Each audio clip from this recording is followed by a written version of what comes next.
La confession. Ce sacrement est d'une grande richesse. Il s'appelle confession puisque un élément essentiel de ce sacrement est la confession de nos péchés devant le prêtre et aussi la confession en même temps de la miséricorde de Dieu puisque nous rendons grâce à Dieu en accueillant sa miséricorde et en nous reconnaissant pécheurs. Il s'appelle aussi sacrement de la pénitence car il concerne une démarche personnelle de conversion, de repentir et de satisfaction. Il s'appelle aussi sacrement du pardon, puisque le pénitent reçoit le pardon de Dieu. Il s'appelle aussi la réconciliation, sacrement de la réconciliation, puisque nous nous laissons réconcilier avec Dieu par ce sacrement. L'enjeu de la confession est de nous guérir du péché, qui est le mal le plus grave qui puisse arriver. Tout d'abord parce que tous les biens nous viennent de Dieu, il est la source de tous nos biens. Et se couper de Dieu par le péché est ce qui peut nous arriver de plus grave. C'est pour nous se couper de notre bonheur. De plus, nous savons que la souffrance du corps ou du psychisme n'est pas agréable quand le mal y vient s'y mettre, mais quand le mal vient au plus intime de notre être, dans notre âme, quand nous choisissons le péché, cela est encore plus grave pour nous. De plus, Dieu est l'être qui nous aime le plus. Nous sommes aimés de façon infinie par Dieu. Et nous savons que quand nous offensons un être qui nous aime, c'est quelque chose de très dommageable. Ensuite, nous sommes enfants de Dieu et nous faisons partie de l'Église. Et le péché mortel nous coupe de la communion de l'Église et nous enlève notre dignité d'enfant de Dieu.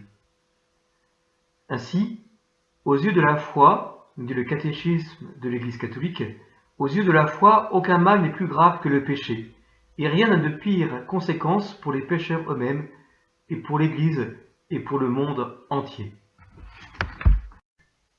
Le baptême a enlevé le péché originel, a pardonné les péchés personnels de l'adulte baptisé ou de l'enfant.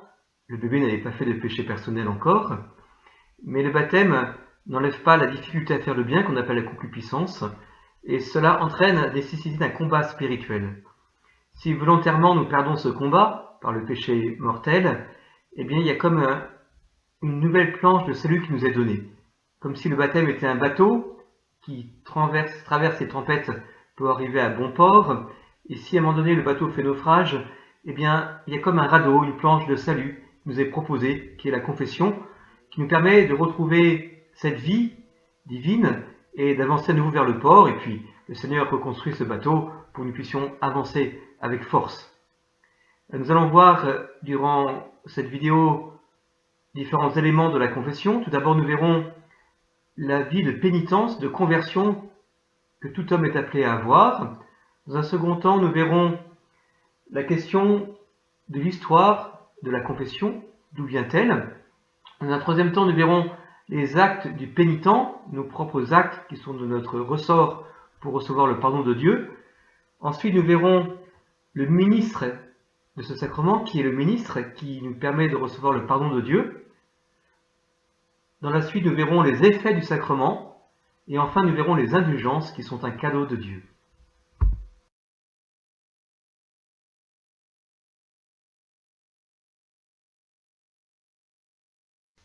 La pénitence. La pénitence, c'est l'attitude fondamentale du chrétien qui veut se convertir, se tourner vers le Christ, rejeter le mal qu'il a fait, le regretter, en avoir une tristesse salutaire, choisir à nouveau le bien, le Christ, avec l'espérance de sa miséricorde, de son aide, de sa grâce. C'est un changement de vie, une réorientation.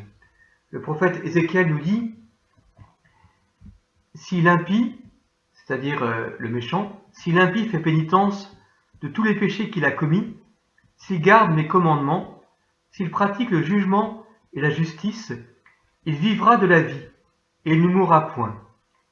Je ne me souviendrai point de toutes les iniquités qu'il a commises. » Voilà ce que dit le Seigneur à travers le prophète Ézéchiel. Et le Seigneur est venu réaliser cette prophétie grâce à sa passion, à sa croix, où il offre sa vie en sacrifice pour remettre nos péchés, tous les péchés. Aucun péché n'est trop grand pour que le Seigneur ne puisse pas l'enlever par son pardon.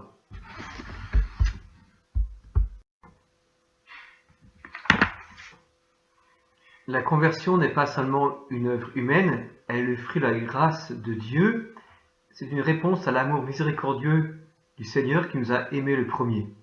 Ainsi, en fixant nos yeux sur la croix du Christ, nous comprenons le prix par lequel nous sommes rachetés, combien est précieux le sang du Christ aux yeux du Père et combien nous devons le respecter et accueillir son pardon. De plus, l'Esprit Saint, nous dit Jésus, est venu confondre le monde en matière de péché. L'Esprit Saint est vainqueur de l'esprit du monde et c'est lui qui nous donne de l'intérieur cette contrition, ce retour intérieur vers le Père. En portant notre croix chaque jour, nous participons à cette conversion intérieure, nous réparons d'une certaine façon nos péchés à la suite de la réparation qu'a opéré le Christ. La pénitence extérieure ne suffit pas, il faut cette vertu intérieure de pénitence qui nous permet ce retournement du cœur vers Dieu et cette réformation des mauvaises habitudes, cette réforme des mauvaises habitudes. Le catéchisme du Concile de Trente nous dit « La pénitence est comme un arbre dont les racines sont amères, mais dont les fruits sont pleins de douceur. » Quand nous faisons pénitence, au début, c'est pas agréable, c'est amer, mais après, ça apporte des fruits de douceur, de joie, de paix. Dieu pardonne les péchés et il le fait par l'Église, c'est sa volonté. C'est notre Seigneur Jésus-Christ lui-même qui a institué la confession. Tout d'abord, il dit dans l'Évangile que le Fils de l'homme, c'est-à-dire lui-même, a le pouvoir de remettre les péchés sur la terre. C'est ce qu'il fera à plusieurs reprises. Il donne ce pouvoir à ses apôtres. Ainsi, il dit le soir de Pâques, le Seigneur Jésus se montra à ses apôtres et leur dit « Recevez l'Esprit Saint. Ceux à qui vous remettrez les péchés, ils leur seront remis. Ceux à qui vous les retiendrez, ils leur seront retenus. » Et il permet aussi de réconcilier les pécheurs avec l'Église, notamment en disant cette phrase à Simon-Pierre « Je te donnerai les clés du royaume des cieux. Tout ce que tu lieras sur la terre sera lié aux cieux, et tout ce que tu délieras sur la terre sera délié aux cieux. » Ainsi, à la suite du commandement du Christ, les apôtres et leurs successeurs, les évêques et leurs collaborateurs, les prêtres, ont confessé les péchés, pardonné les péchés de ceux qui le demandaient. La confession s'est toujours faite de façon secrète pour la question des péchés, mais par contre, la pénitence fut au début surtout publique et ensuite privée.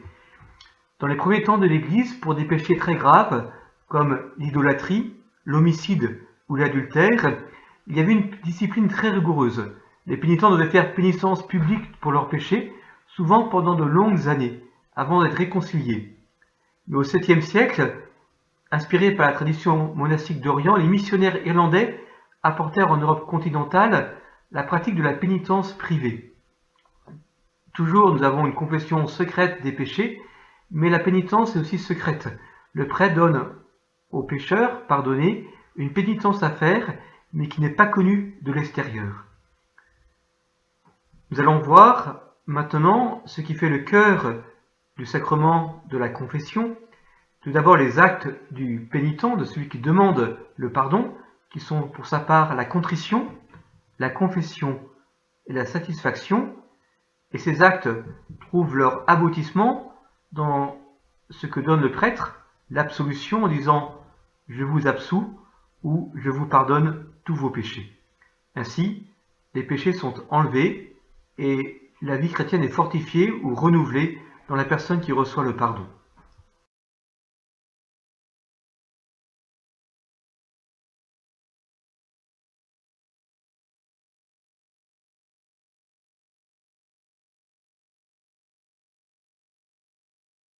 Les actes du pénitent. Ils sont au nombre de 3 que nous allons voir maintenant. Tout d'abord, la contrition, qui est un regret intérieur, un choix intérieur de changement de vie. Puis la confession de nos péchés par la parole, où nous remettons devant Dieu nos péchés pour recevoir son pardon. Et enfin la satisfaction, qui est une vie nouvelle. Et il est normal d'avoir ces 3 éléments, puisque ça correspond aussi à nos péchés, puisque nous péchons par pensée, par parole et par action. Et le Seigneur opère notre salut par notre retournement du cœur, par nos paroles qui confesse nos péchés et par notre satisfaction, cette vie nouvelle que nous mettons en place. Et grâce à l'absolution du prêtre, tout cela prend une valeur sacramentelle. Nous recevons le pardon de Dieu.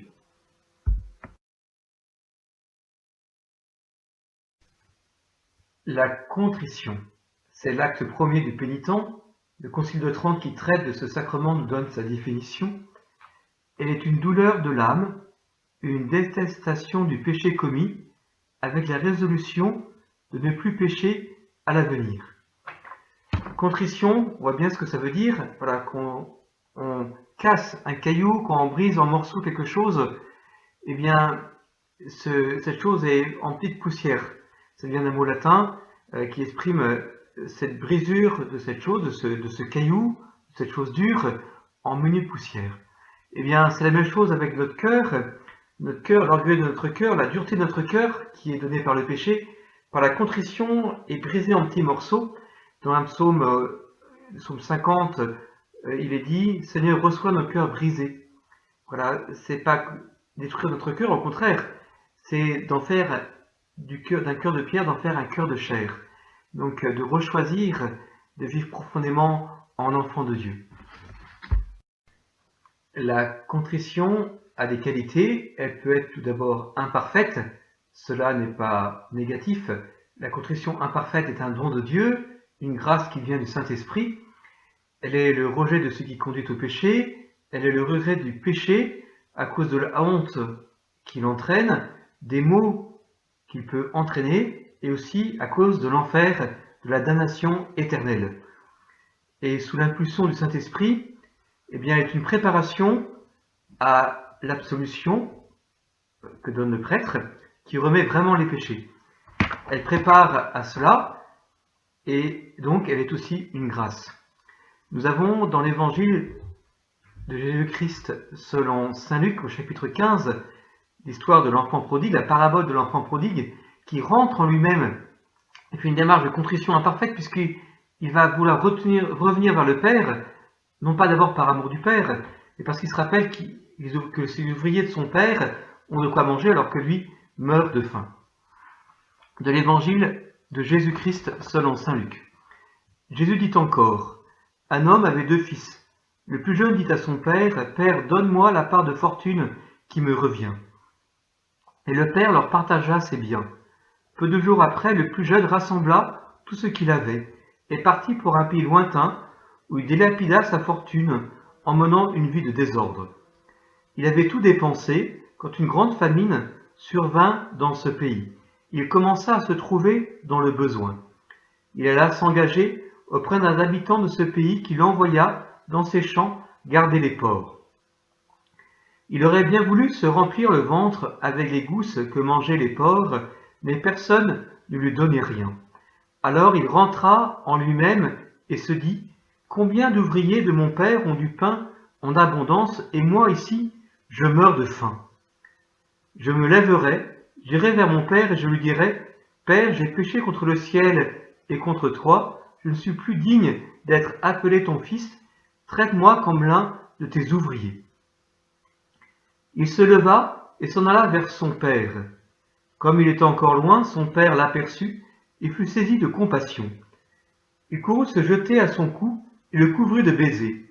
Le fils lui dit, « Père, j'ai péché contre le ciel et envers toi, je ne suis plus digne d'être appelé ton fils. » Mais le père dit à ses serviteurs, « Vite, apportez le plus beau vêtement pour l'habiller.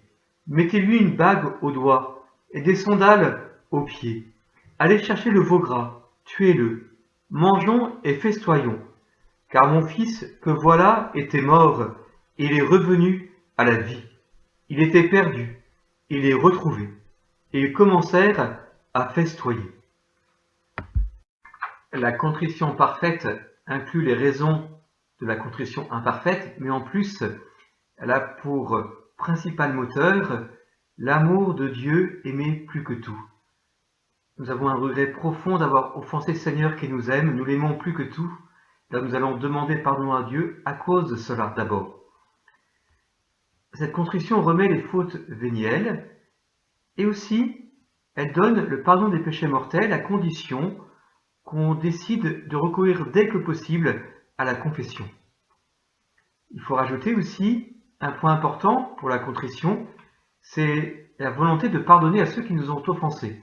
Comme nous le dit Jésus, « Si vous remettez aux hommes leurs offenses envers vous, votre Père céleste vous remettra les vôtres, mais si vous ne pardonnez pas aux hommes, votre Père non plus ne vous pardonnera pas. »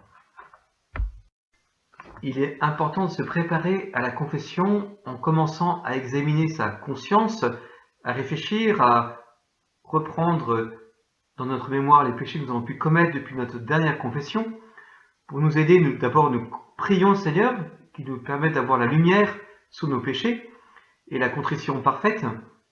Nous pouvons aussi prendre du temps pour réfléchir et puis nous pouvons passer en revue les 10 commandements et comparer nos actes par rapport à ces 10 commandements. Nous pouvons aussi penser à notre devoir d'État selon notre vocation, si nous sommes mariés, pères de famille, consacrés, prêtres, si nous travaillons dans telle entreprise, comment se passent concrètement ces choses que nous faisons selon notre vocation. Par exemple, pour un prêtre, la prière du bréviaire, ou pour une famille, l'éducation des enfants. Nous pouvons aussi, et c'est très important, penser à l'offense que nous faisons quand nous péchons, l'offense faite contre Dieu qui est bon. Et aussi aux souffrances du Christ sur la croix, puisque le Christ a donné réellement sa vie pour nos propres péchés. Il les connaissait par avance, puisqu'il est Dieu.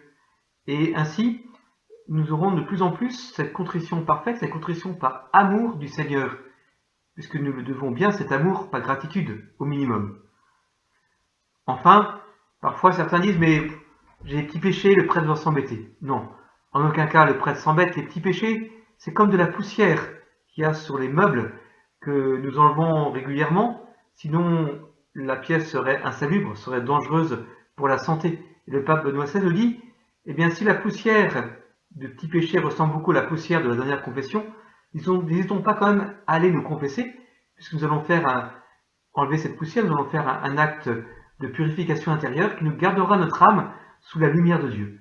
Mais si nous laissons s'accumuler cette poussière, eh bien notre âme peut un jour être en danger d'un péché mortel. Nous sommes appelés à présenter les péchés qui sont dans notre mémoire au prêtre pour que le Seigneur vienne guérir ces péchés, un peu comme quand nous allons chez un médecin, nous lui montrons où nous avons mal, quels sont les symptômes, où est la plaie, pour pouvoir être guéris. À la fin, nous disons l'acte de contrition pour remettre au Seigneur tous nos péchés. Je vais maintenant le lire.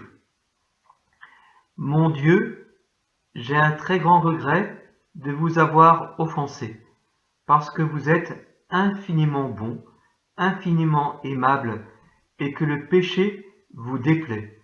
Je prends la ferme résolution, avec le secours de votre sainte grâce, de ne plus vous offenser et de faire pénitence.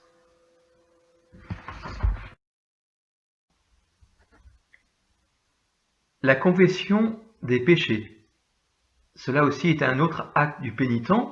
Nous sommes appelés à confesser nos péchés au moins une fois par an, et aussi c'est dans notre intérêt de se confesser plus souvent, notamment si nous avons fait des péchés mortels, il est très important de se confesser sans retard, puisque notre vie éternelle est en jeu.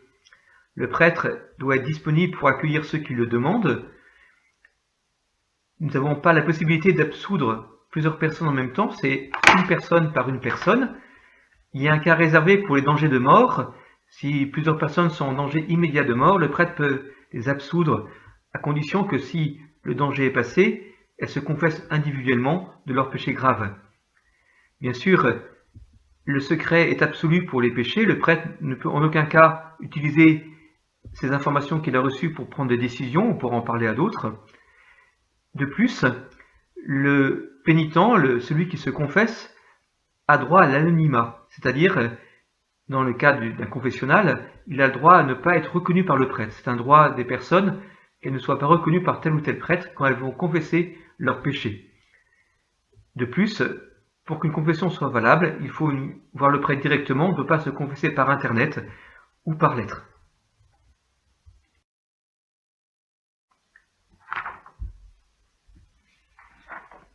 Il est important de confesser nos péchés véniels, car cette confession, même si elle n'est pas nécessaire nous aide à progresser dans la vie de l'Esprit Saint, à nous laisser guérir par le Christ, à lutter contre nos penchants mauvais et à former notre conscience. Tandis que les péchés mortels, il est nécessaire de les confesser pour être en union avec Dieu. Vous connaissez déjà la différence entre péché mortel et péché véniel. Je vais vous donner 2 exemples. Un mensonge pour tromper quelqu'un pour avoir de l'argent est un péché mortel. Un mensonge pour blaguer est un péché véniel. Une pensée volontaire impure est un péché mortel. Une pensée involontaire impure est un péché véniel.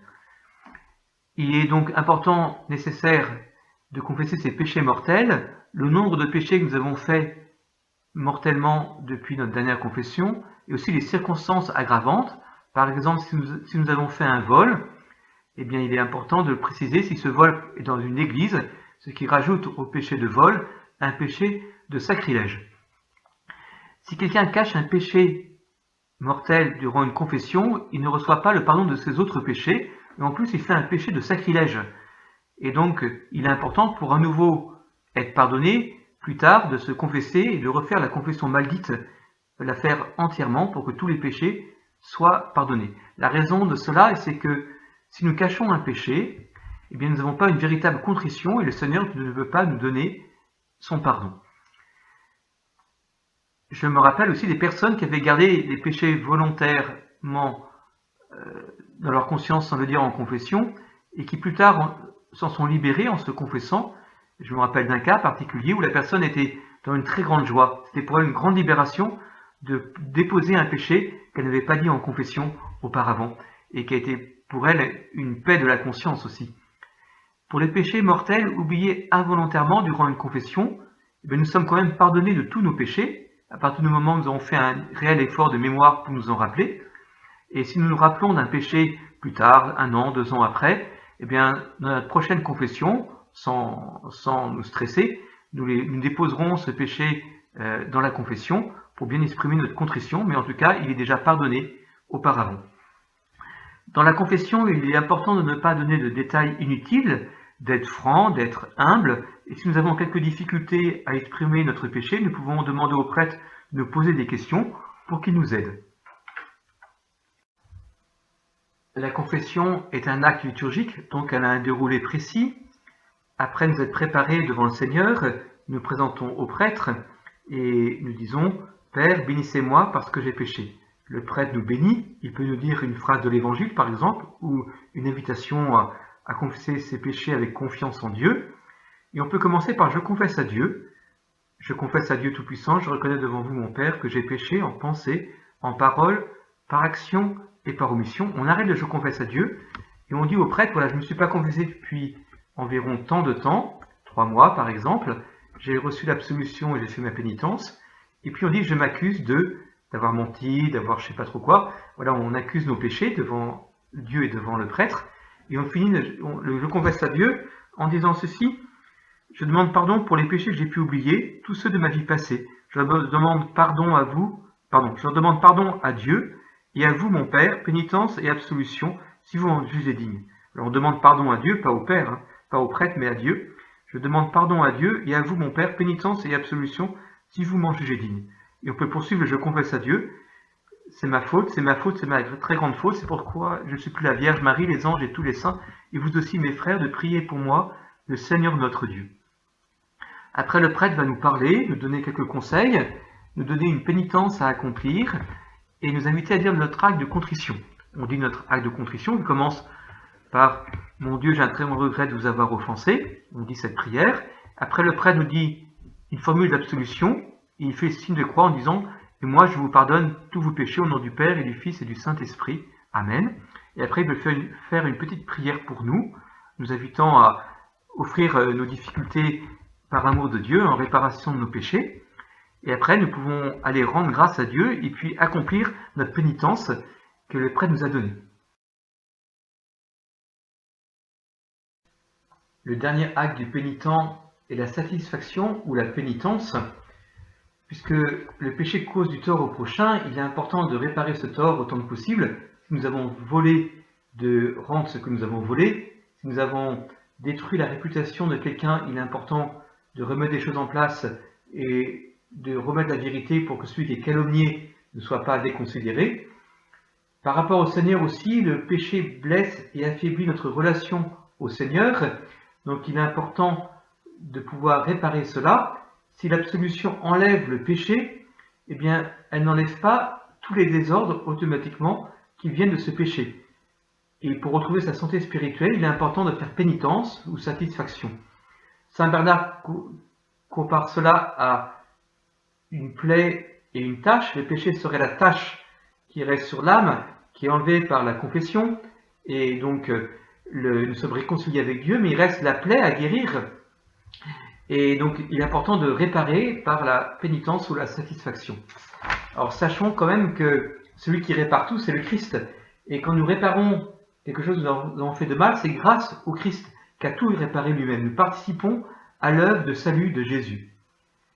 Alors il y a deux façons de le faire. D'abord les pénitences volontaires, l'acceptation de celle que donne le confesseur. Ça peut être une prière, un service du prochain, ça peut être une privation volontaire de quelque chose, de la nourriture par exemple.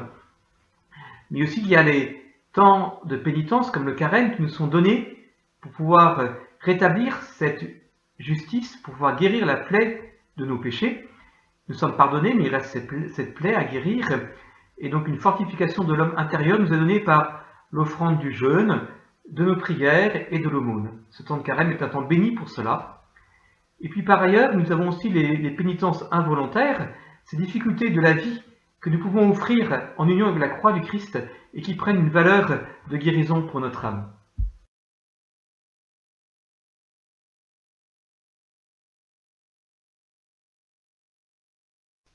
Le ministre de la confession. Le ministre de la confession est l'évêque ou le prêtre. Cet évêque ou ce prêtre sont au service de l'amour du Christ pour les personnes. Ils sont appelés à l'imiter comme le bon berger qui va chercher la brebis perdue. Et le prêtre ou l'évêque sont aussi juges, un juge miséricordieux, mais ils doivent poser un discernement pour discerner entre les péchés graves et les péchés plus légers, pour aider à former la conscience du pénitent, et aussi pour aider le pénitent à guérir son âme, à poser les bonnes décisions pour éviter les rechutes.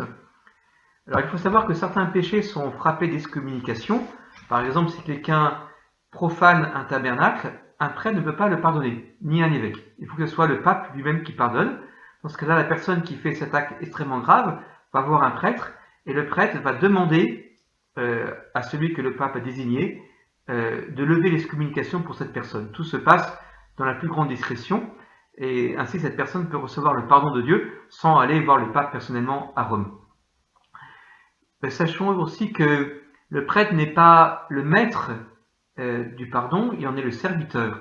Si bien que si quelqu'un demande pardon pour un péché, même très grave, et que cette personne décide d'arrêter ce péché, le prêtre ne peut pas lui refuser l'absolution, sauf si c'est un péché réservé au pape, par exemple, bien sûr, comme je le disais tout à l'heure.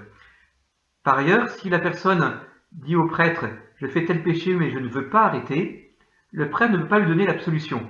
C'est m'arrivé quelquefois de ne pas pouvoir donner une absolution, car je ne suis pas maître du pardon que je donne, et je me rappelle d'un cas précis où la personne avait refusé de changer sur un point très important de sa vie, et je n'avais pas pu lui donner le pardon, et la personne est revenue quelque temps après, elle a demandé pardon, en décidant d'arrêter ce péché, et elle a témoigné que c'était pour elle une vraie libération. Et voilà, donc le prêtre est au service de la volonté de Dieu, ça passe d'abord sa propre volonté qui s'exerce.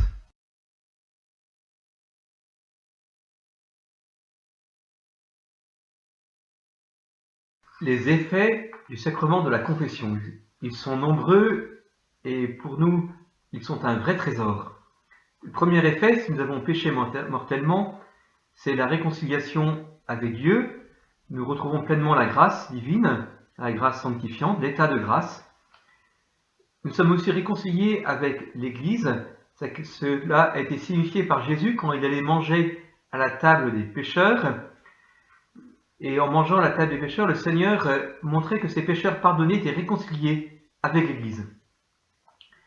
Par ailleurs, en nous réconciliant avec le Seigneur, il y a un effet en retour vivifiant pour toute l'Église, puisque quand un membre de l'Église est béni et reçoit une grâce supplémentaire, toute l'Église en bénéficie. Elle reçoit une vigueur plus profonde. C'est ce qu'on appelle la communion des saints. Par ailleurs, il y a une remise de la peine éternelle encourue par les péchés mortels, c'est-à-dire de l'enfer, qui n'est plus la fin de la vie humaine puisque le péché est pardonné. Pour ce qui est des péchés véniels, il n'y a pas de peine éternelle, mais il y a des peines temporelles qui sont effacées petit à petit par la pénitence ou la satisfaction dont j'ai parlé tout à l'heure. Et bien aussi dans la confession, une partie des peines temporelles, des conséquences du péché, sont effacées. Par ailleurs, il y a un don de paix, de sérénité de la conscience, une consolation spirituelle. Nous avons cet immense don précieux de l'amitié avec Dieu qui nous est donné, redonné. Nous avons un accroissement des forces spirituelles pour le combat chrétien. Et enfin, au moment de notre mort, quand nous serons jugés par le Seigneur, tous ces péchés effacés par la confession ne nous seront pas reprochés par le Seigneur puisqu'ils n'existeront plus.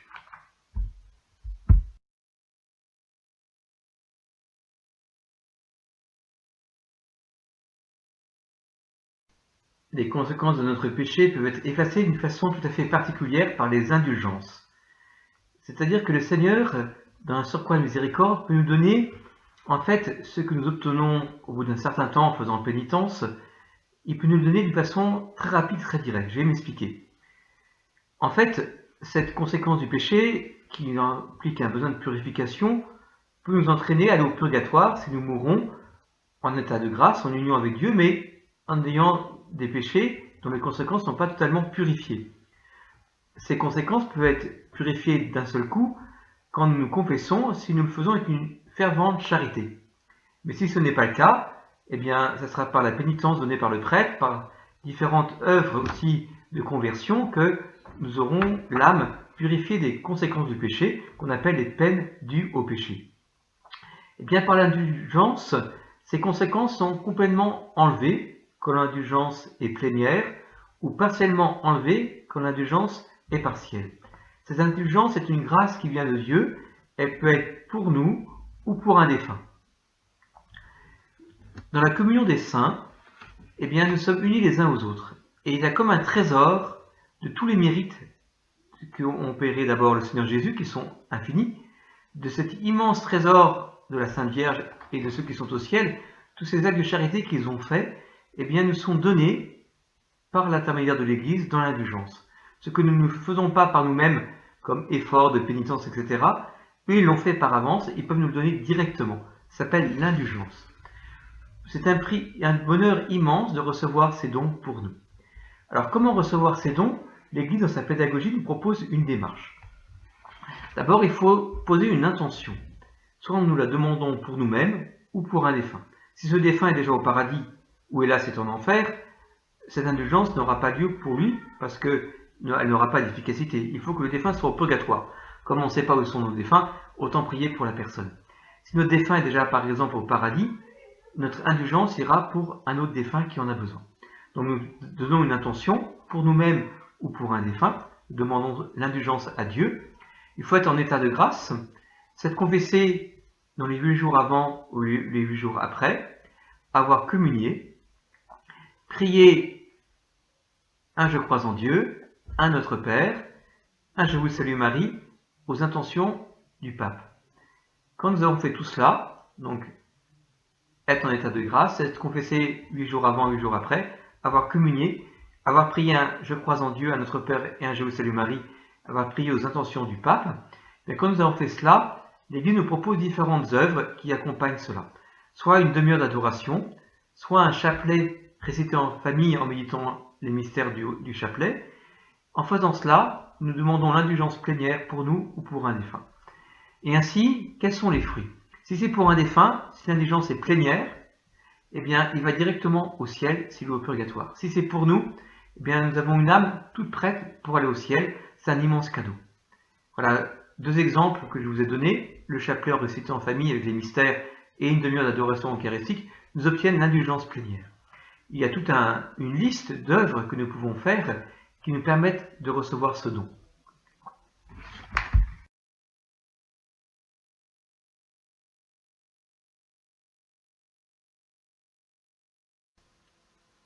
L'enjeu du pardon des péchés est immense. La Vierge Marie, dans ses différentes apparitions, demande qu'on prie beaucoup pour les pécheurs. C'était le cas à l'île Bouchard, où la Vierge Marie demande instamment de prier pour les pécheurs, car c'est le véritable enjeu du salut du monde, du salut de nos âmes. Et la confession est un cadeau immense pour pouvoir justement être libéré du péché. Et ainsi, nous pouvons nous associer à la prière de la Sainte Vierge pour que nous-mêmes, mais aussi pour que nos proches, mais aussi pour des personnes pour qui peut-être personne ne prie, qui sont en grave danger spirituel, puisqu'elles pêchent gravement, pour que toutes ces personnes donc puissent accueillir la miséricorde de Dieu pour pouvoir aller un jour au paradis.